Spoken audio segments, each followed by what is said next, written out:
नमस्कार साथियों, आज की महत्वपूर्ण प्रेस वार्ता में आपका स्वागत है। लाइए।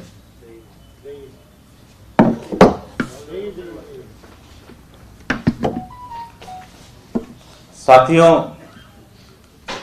आज एक बहुत ही दर्दनाक खबर न्यूज़पेपर पे भी छपी है, सोशल मीडिया में भी चल रही है कि दिल्ली एमसीडी के अंदर, जो कि पिछले 15 सालों से भारतीय जनता पार्टी की एमसीडी के ऊपर काबिज है, उस एमसीडी के अंदर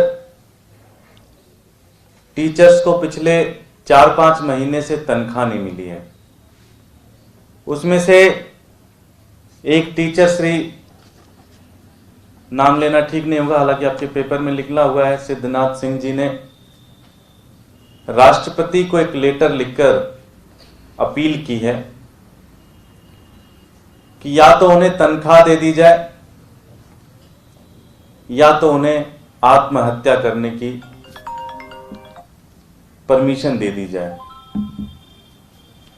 उन्होंने कहा कि इस कोरोना काल में पहले ही स्थिति बड़ी खराब थी और इस कोरोना काल में पिछले 5-6 महीने से जिस तरह से तनख्वाह नहीं दिया गया है एमसीडी के कर्मचारियों की, अब उनकी हालत ये हो गई है कि या तो वो सड़क पर भीख मांगे या तो उन्हें आत्महत्या करने की परमिशन दी जाए। मुझे नहीं लगता कि इससे ज़्यादा दुर्भाग्यपूर्ण स्थिति किसी भी संस्थान के लिए हो सकती है। इससे ज़्यादा दुर्भाग्यपूर्ण स्थिति दिल्ली के कर्मचारियों की, इससे ज़्यादा दुर्भाग्यपूर्ण स्थिति नहीं हो सकती है। जब भी हम इनसे कहते हैं कि इनके वेतन दो, इनको वेतन देना चाहिए, जब भी आप भारतीय जनता पार्टी के नेताओं से, चाहे वो पॉलिटिकल पार्टियां हैं, चाहे वो मीडिया के कर्मी हैं, जब भी उनसे प्रश्न पूछते हैं कि भाई इनके वेतन क्यों नहीं दे रहे हो, वेतन क्यों नहीं दे रहे हो, तो उन्होंने एक रट्टू तोता की तरह एक जिम्मेदारी से भागने का एक तरीका ढूंढ लिया है।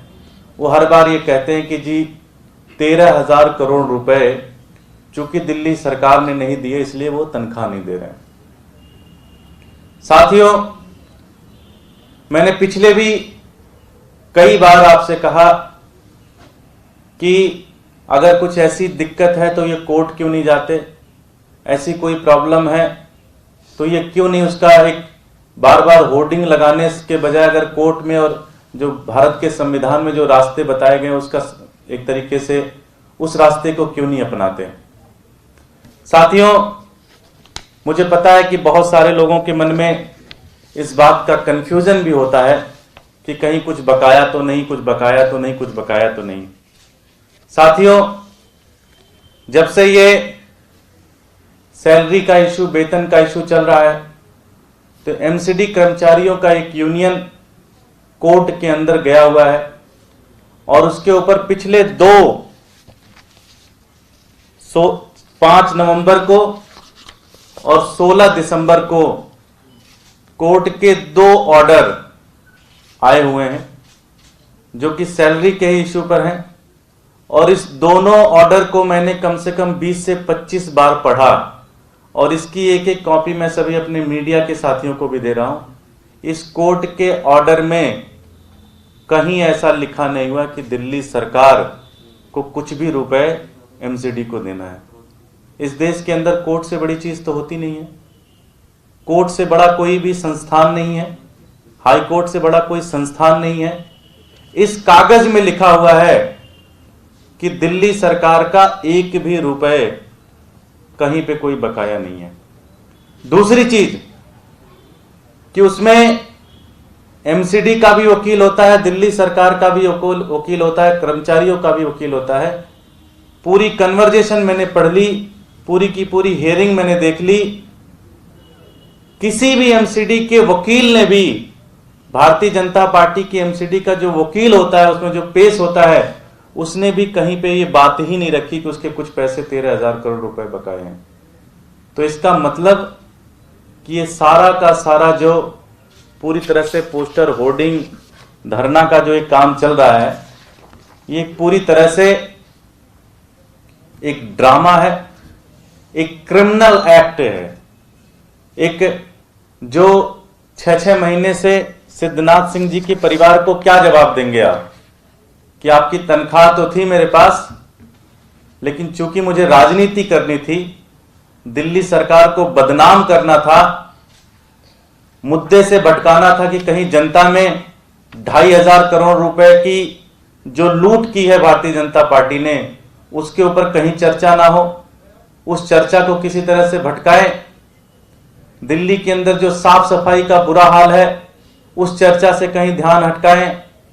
जो कूड़े के पहाड़ इन्होंने खड़ा कर दिए, हर बिल्डिंग से जो ये पैसे लेने जाते हैं, जो पूरा का पूरा एक भ्रष्टाचार का एक पूरा कारखाना दिल्ली एमसीडी को भारतीय जनता पार्टी ने बनाया है, उससे ये भागने के लिए, उससे पीछा छुड़ाने के लिए इन्होंने एक मनगढ़ंत स्टोरी बनाई है। और ये पूरी की पूरी स्टोरी कोर्ट में फेल होती है, कोर्ट में पूरी तरह से खत्म हो जाती है। मैंने अपने जीवन के इस छोटे कार्यकाल में इससे ज्यादा घटिया राजनीति मैंने नहीं देखी, इससे ज्यादा गंदी राजनीति मैंने नहीं देखी कि जब एक तरफ एमसीडी के पास पैसे हैं और दूसरी तरफ वो कर्मचारियों को तनख्वाह नहीं दे रही है। एक तरफ उनके पास सारे संसाधन हैं, लेकिन उनको दिल्ली सरकार को बदनाम करना है, इसलिए वो तनख्वाह नहीं दे रहे हैं। इससे ज्यादा दुर्भाग्यपूर्ण स्थिति, इससे ज्यादा घटिया स्थिति कभी नहीं हो सकती। साथियों, जब से नॉर्थ एमसीडी का बजट आया और आप लोगों ने देखा कि किस तरह से बजट में इन्होंने 2,500 करोड़ रुपए का घोटाला किया, उसको लेकर आम आदमी पार्टी लगातार सड़क से लेकर विधानसभा तक की लड़ाई लड़ रही है। लेकिन मुझे बड़ा अफसोस होता है ये कहते हुए कि कांग्रेस पार्टी ने आज तक इस पूरे घोटाले पर एक सेंटेंस नहीं बोला है, एक शब्द नहीं बोला है कांग्रेस पार्टी ने इस 2,500 करोड़ रुपए के घोटाले पे। तो मैं कांग्रेस के जो भी नेतागण हैं उनसे पूछना चाहता हूं कि आपकी भारतीय जनता पार्टी से ऐसी क्या सेटिंग है? आपको भारतीय जनता पार्टी वालों ने खरीद लिया है क्या? आपने ऐसा क्या भारतीय जनता पार्टी वालों के साथ गठबंधन किया हुआ है कि भारतीय जनता पार्टी की एक भी कमी के ऊपर आप नहीं बोलते? इस पूरे के पूरे घटनाक्रम में जिस तरह से 2,500 करोड़ रुपए का पूरा घोटाला हुआ और साथ ही साथ जो कोर्ट के ऑर्डर आए हैं, मुझे लगता है कि दिल्ली की बीजेपी की जितनी भी लीडरशिप है उसको जनता में जाना चाहिए और सबसे माफी मांगना चाहिए। ये क्रिमिनल एक्ट उन्होंने किया है और मैं कर्मचारियों से भी कहना चाहता हूं, सफाई कर्मचारियों से भी कहना चाहता हूं, शिक्षकों से भी कहना चाहता हूं, डॉक्टर से भी कहना चाहता हूं, जितने भी कर्मचारी एमसीडी के अंदर काम करते हैं कि ये है सच्चाई। और आपको सब पता है, कर्मचारियों को बहुत अच्छे से पता है।